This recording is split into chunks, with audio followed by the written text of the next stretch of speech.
आज मैं मधुश्रावणी के छठा दिन का दूसरा कथा सुनाने जा रही हूँ।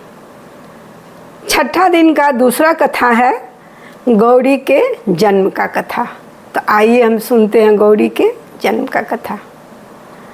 सती के मृत्यु के पश्चात महादेव संसार से विरक्त होकर कोई निर्जन स्थान में तपस्या में लीन हो गए।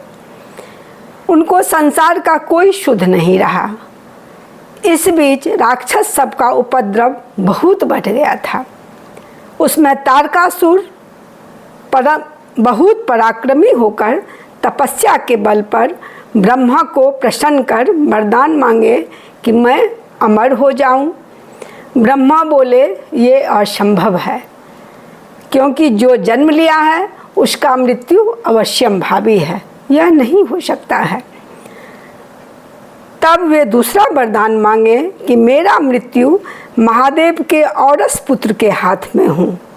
इस पर ब्रह्मा तथास्तु बोल के अंतर्ध्यान हो गए। ये वरदान मांगने का तारकासुर का उद्देश्य था कि महादेव की पत्नी तो निसंतान ही मर गई है और महादेव संसार से विरक्त होकर चले गए हैं।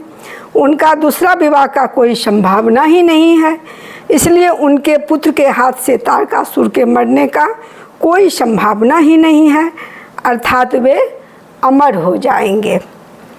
तारकासुर देवतागण को स्वर्ग से भगा दिए और वहाँ स्वयं वे राजा बन गए। यज्ञ जप तप सब बंद करा दिए।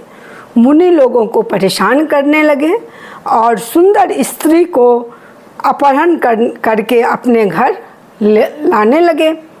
इस प्रकार संपूर्ण संसार में कोलाहल सा मच गया था।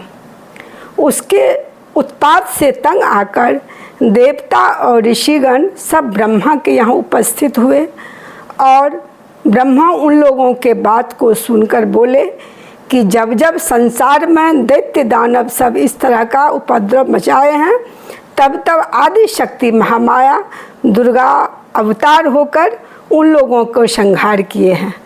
आप लोग जिस महासंकट में हैं उसके उद्धार के लिए माँ दुर्गा का आराधना करें। वही सती के रूप में जन्म लेकर महादेव से विवाह की थी और वही पुनः गौरी के रूप में जन्म लेगी और महादेव से उनका विवाह होगा। तब उनसे जो पुत्र होगा वही तारकासुर का वध करेगा। यह बात सुनकर देवता और ऋषि मुनि दुर्गा की आराधना में सब लग गए। कुछ दिन के बाद हिमालय के घर एक बेटी हुई। यह समाचार सुनकर देवतागण बहुत हर्षित हुए और फूल का वर्षा करने लगे। वे बच्ची बहुत सुंदर थी और बहुत गोरी थी, इसीलिए उनका नाम गौरी रखा गया।